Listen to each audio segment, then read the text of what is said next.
Hi guys, I'm Melissa from Starry Family Farm, and we are here today for our May 15th Bible in a Year Challenge reading. That is going to come from 2 Samuel 19 through 20, Psalms 62, and Acts 23. Okay, so we're going to start with 2 Samuel chapter 19.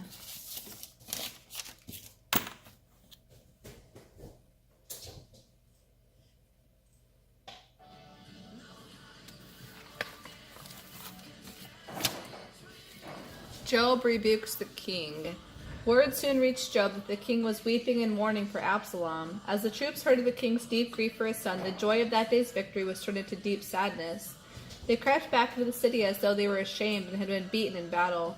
The king covered his face with his hands and wept and kept on weeping. "Oh, my son Absalom! Oh, Absalom! My son, my son!"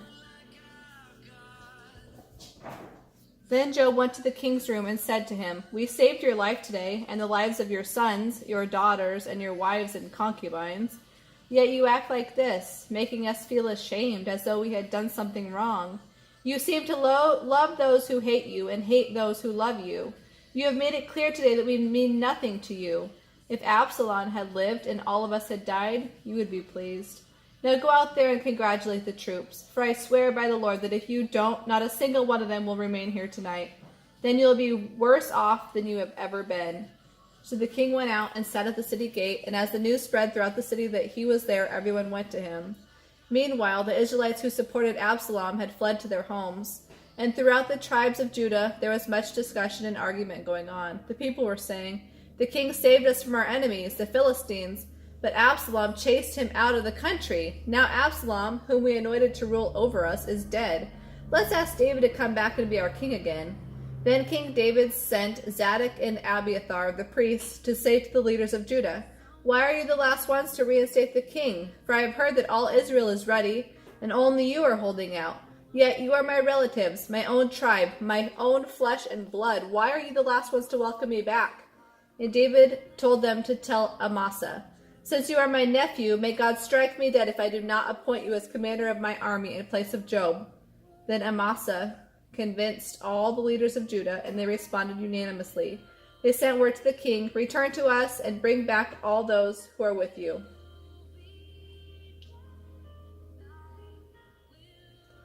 David's return to Jerusalem. So the king started back to Jerusalem, and when he arrived at the Jordan River, the people of Judah came to Gilgal to meet him and escort him across the river. Then Shimri, son of Gera, the man from Bahurim and Benjamin, hurried across with the men of Judah to welcome King David. 1,000 men from the tribe of Benjamin were with him, including Ziba, the servant of Saul, and Ziba's 15 sons and 20 servants. They rushed down to the Jordan to arrive ahead of the king. They all crossed the ford and worked hard, ferrying the king's household across the river, helping them in every way they could. David's mercy to Shimei. As the king was about to cross the river, Shimei fell down before him. "My lord the king, please forgive me," he pleaded. "Forgive the terrible thing I did when you left Jerusalem. I know how much I sinned. That is why I have come here today, the very first person in all Israel to greet you." Then Abishai, son of Zeruiah, said, "Shimei should die, for he cursed the Lord's anointed king." "What am I going to do with you, sons of Zeruiah?" King David exclaimed. "This is not a day for execution, but for celebration. I am once again the king of Israel." Then turning to Shimei, David vowed, "Your life will be spared." David's kindness to Mephibosheth. Now Mephibosheth, Saul's grandson, arrived from Jerusalem to meet the king. He had not washed his feet or clothes, nor trimmed his beard since the day the king left Jerusalem. "Why didn't you come with me, Mephibosheth?" the king asked him. Mephibosheth replied, "My lord the king, my servant Ziba deceived me. I told him, 'Saddle my donkey so that I can go with the king,' for as you know I am crippled.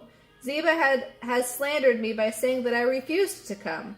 Now I know that you are like an angel of God, so do what you think is best. All my relatives and I could expect only death from you, my lord, but instead you have honored me among those who eat at your own table. So how can I complain?" "All right," David replied. "My decision is that you and Ziba will divide your land equally between you." "Give him all of it," Mephibosheth said. "I am content just to have you back again, my lord."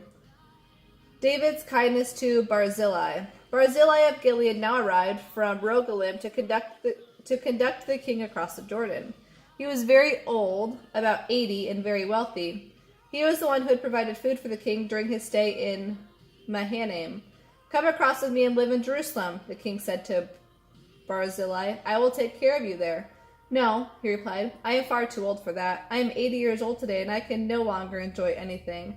Food and wine are no longer tasty, and I cannot hear the musicians as they play. I'd only be a burden to my lord the king. Just to go across the river with you is all the honor I need. Then let me return again to die in my own town, where my father and mother are buried. But here is my son, Kimham. Let him go with you and receive whatever good things you want to give him." "Good," the king agreed. "Kimham will go with me, and I will do for him whatever I would have done for you." So all the people crossed the Jordan with the king. After David had blessed and embraced him, Barzillai returned to his own home. The king then went on to Gilgal, taking Kimham with him. All the army of Judah and half the army of Israel escorted him across the river.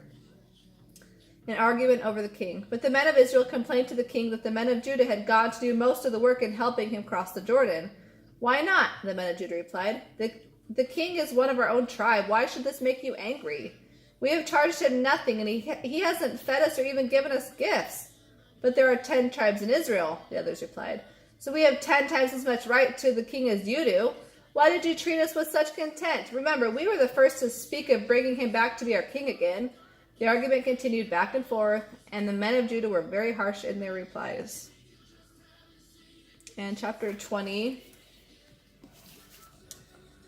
the revolt of Sheba. Then a troublemaker named Sheba, son of Bichri, a man from the tribe of Benjamin, blew a trumpet and shouted, "We have nothing to do with David. We want no part of the son of Jesse. Come on, you men of Israel, let's all go home." So the men of Israel deserted David and followed Sheba. But the men of Judah stayed with their king and escorted him from the Jordan River to Jerusalem. When the king arrived at his palace in Jerusalem, he instructed that the 10 concubines he had left to keep house should be placed in seclusion. Their needs were to be cared for, he said, but he would no longer sleep with them. So each of them lived like a widow until she died. Then the king instructed Amasa to mobilize the army of Judah within 3 days and to report back at that time. So Amasa went out to notify the troops, but it took him longer than the 3 days he had been given. Then David said to Abishai, "That troublemaker Sheba is going to hurt us more than Absalom did. Quick, take my troops and chase after him before he gets into a fortified city where we can't reach him." So Abishai and Joab set out after Sheba with an elite guard from Joab's army and the king's own bodyguard. As they arrived at the great stone in Gibeon, Amasa met them, coming from the opposite direction. Joab was wearing his uniform with a dagger strapped to his belt. As he stepped forward to greet Amasa, he secretly slipped the dagger from its sheath. "Ooh. How are you, my cousin?" Joab said, and took him by the beard with his right hand as though to kiss him.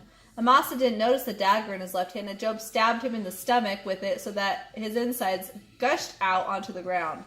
Joab did not need to strike again, and Amasa soon died. Joab and his brother Abishai left him lying there and continued after Sheba.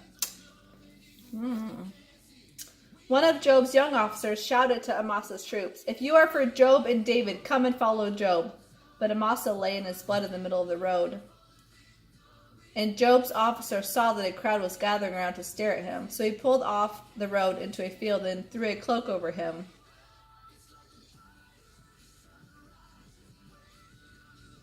With Amasa's body out of the way, everyone went on with Joab to capture Sheba. Meanwhile, Sheba had traveled across Israel to mobilize his own clan of Bichri at the city of Abel-Beth-Makkah. When Joab's forces arrived, they attacked Abel-Beth-Makkah and built a ramp against the city wall and began battering it down.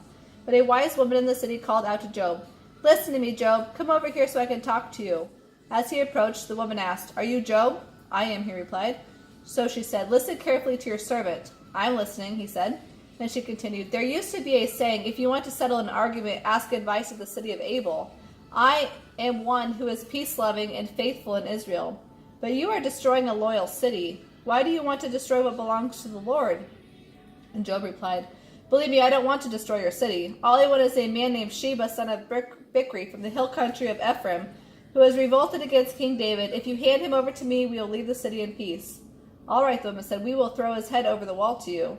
Then the woman went to the people with her wise advice, and they cut off Sheba's head and threw it out to Joab. So he blew the trumpet and called his troops back from the attack. and they all returned to their homes. Joab returned to the king at Jerusalem. Joab once again became the commander of David's army. Benaiah, son of Jehoiada, was commander of the king's bodyguard. Adoniram was in charge of the labor force. Jehoshaphat, son of Ahilud, was the royal historian. Sheba was the court secretary.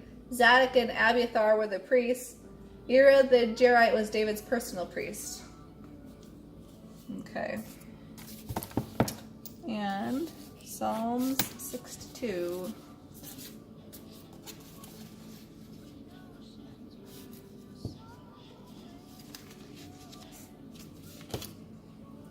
A Psalm of David. I wait quietly before God, for my salvation comes from him. He alone is my rock and my salvation, my fortress where I will never be shaken. So I met enemies against one man, so many enemies against one man, all of them trying to kill me. To them I'm just a broken down wall or a tottering fence. They plan to topple me from my high position. They delight in telling lies about me. They are friendly to my face, but they curse me in their hearts. I wait quietly before God, for my hope is in him. He alone is my rock and my salvation, my fortress where I will not be shaken. My salvation and my honor come from God alone. He is my refuge, a rock where no enemy can reach me. O my people, trust in him at all times. Pour out your heart to him, for God is our refuge. From the greatest to the lowliest, all are nothing in his sight. If you weigh them on the scales, they are lighter than a puff of air. Don't try to get rich by extortion or robbery. And if your wealth increases, don't make it the center of your life. God has spoken plainly, and I have heard it many times. Power, O God, belongs to you. Unfailing love, O God, is yours. Surely you judge all people according to what they have done. And Acts 23.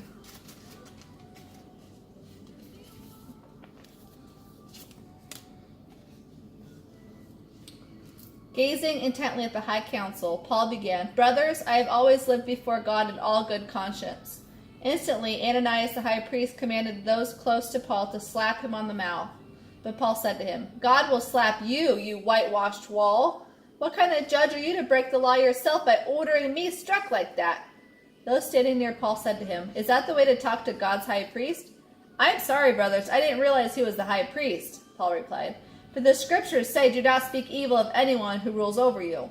Paul realized that some members of the high council were Sadducees and some were Pharisees, so he shouted, Brothers, I am a Pharisee as were all my ancestors, and I am on trial because my hope is in the resurrection of the dead. This divided the council, the Pharisees against the Sadducees, for the Sadducees say there is no resurrection or angels or spirits, but the Pharisees believe in all of these. So a great clamor arose. Some of the teachers of religious law who were Pharisees jumped up to argue that Paul was all right. We see nothing wrong with him, they shouted. Perhaps a spirit or an angel spoke to him. The shouting grew louder and louder, and the men were tugging at Paul from both sides, pulling him this way and that. Finally, the commander, fearing they would tear him apart, ordered his soldiers to take him away from them and bring him back to the fortress. That night the Lord appeared to Paul and said, Be encouraged, Paul. Just as you have told the people about me here in Jerusalem, you must preach the good news in Rome. The plan to kill Paul. The next morning a group of Jews got together and bound themselves with an oath to neither eat nor drink until they had killed Paul. There were more than 40 of them. They went to the leading priests and other leaders and told them what they had done. We have bound ourselves under oath to neither eat nor drink until we have killed Paul. You and the high council should tell the commander to bring Paul back to the council again, they requested. Pretend you want to examine this case more fully. We will kill him on the way. But Paul's nephew heard of their plan and went to the fortress and told Paul. Paul called one of the officers and said, Take this young man to the commander. He has something important to tell him. So the officer did, explaining, Paul, the prisoner, called me over and asked me to bring this young man to you because he has something to tell you. The commander took him by the arm, led him aside, and asked, What is it you want to tell me? Paul's nephew told him, Some Jews are going to ask you to bring Paul before the Jewish High Council tomorrow, pretending they want to get some more information. But don't do it. There are more than 40 men hiding along the way, ready to jump him and kill him. They have vowed not to eat or drink until they have killed him. They are ready, expecting you to agree to their request. Don't let a soul know you told me this, the commander warned the young man as he sent him away. Paul is sent to Caesarea. Then the commander called 2 of his officers and ordered, Get 200 soldiers ready to leave for Caesarea at 9 o'clock tonight. Also take 200 spearmen and 70 horsemen. Provide horses for Paul to ride and get him safely to Governor Felix. Then he wrote this letter to the governor. From Claudius Lysias to His Excellency, Governor Felix. Greetings. This man was seized by some Jews, and they are about to kill him when I arrived with the troops. When I learned that he was a Roman citizen, I removed him to safety. Then I took him to their high council to try to find out what he had done. I soon discovered it was something regarding their religious law, certainly nothing worthy of imprisonment or death. When I was informed of a plot to kill him, I immediately sent him on to you. I have told his accusers to bring their charges before you. So that night, as ordered, the soldiers took Paul as far as Antipatris. They returned to the fortress the next morning, while the horsemen took him on to Caesarea. When they arrived at Caesarea, they presented Paul and the letter to Governor Felix. He read it and then asked Paul what province he was from. Cilicia, Paul answered. I will hear your case myself when your accusers arrive, the governor told him. Then the governor ordered him kept in prison at Herod's headquarters. That is all for today's reading. We will see you next time.